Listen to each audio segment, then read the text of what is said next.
Yeah, hello everyone. I'm Otus Emmanuel, joined by my colleague Gerard Robinson.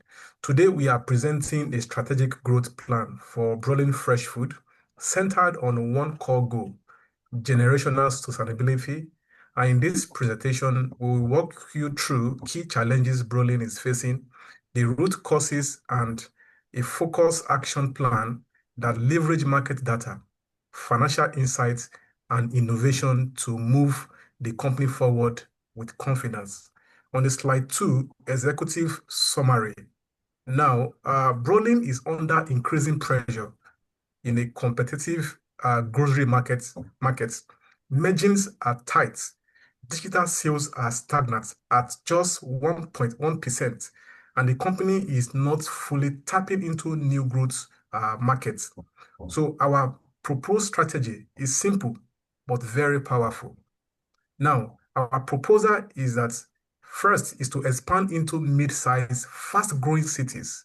Two, launch a mobile app with loyalty feature to drive repeat business.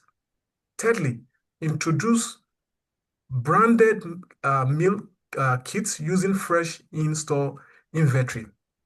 And not just that, each of these moves is designed to boost margins,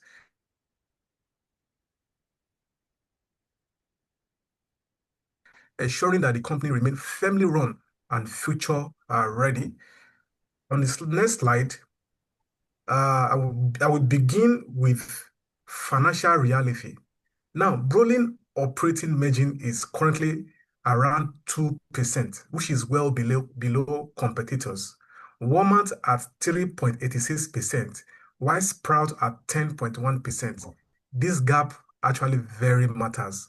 Now, national chains are using their skills to undercut price and to attract more customers, especially through private labels and tech-enhanced convenience. Now, Brolin, if it wants to compete and survive in this climate, it needs to act decisively, improve profitability, which is very important for any business to grow.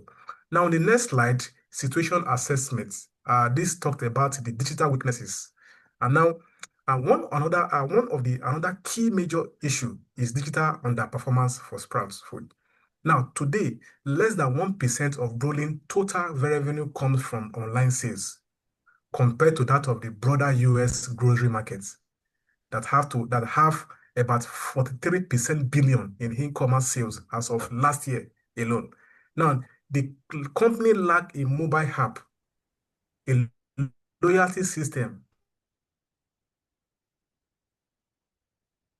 Simply means that no meaningful customer data, no recurring digital traffic, and a weak connection with modern consumers who shop throughout their phones.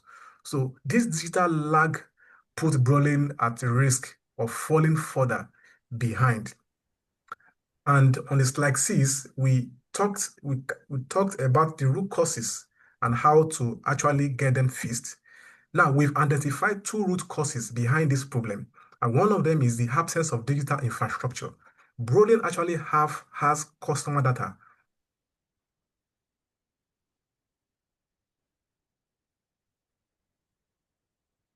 no reward program, no smart promotion. And secondly, the expansion model is too narrow. And what that means is that over half of Brolin stores are in small rural towns. Meanwhile, mid-sized markets like Hammond or second Idaho Ford location remain untouched, meaning missing opportunities for skills and revenue. So if Brolin want is very, very important. Now, on the objective section, to turn these challenges into momentum. So we've established 4 clear, measurable objectives, which is based on our research while doing our projects. Now, one of them is Brolin operating margins by 10% within 2 years. Grow digital and loyalty driving sales to 5 of total revenue by 2026. 3, cut cost of goods sold by 6% through supply consolidation. And 4, open a pilot in a mid-sized market such as Hammond by the year 2026. So these goals are grounded in financial data and focus on what matters most: profitability, customer growth, long-term sustainability, and all this will help Brolin to grow and to compete better with other competitors in the market. So Gerard will help us with the rest of the presentation. Thank you. Thank you, Emmanuel. Effectively, actually, we want to launch three streams in order to attain to our objectives. So first, in the digital part, we want to launch a loyalty app for ordering and personalized promotions. In the customer experience part, we want to introduce Brolim's meal kits and expand private label to raise gross margin. And next, in operations and expansions, join a regional cooperative to cut wholesale costs and open one new format store in a proven growing trade area. Each initiative has owners, milestones, and KPIs. However, risks have been identified, and we want here to bring possible solutions to overcome them. So first risk is a slow adoption.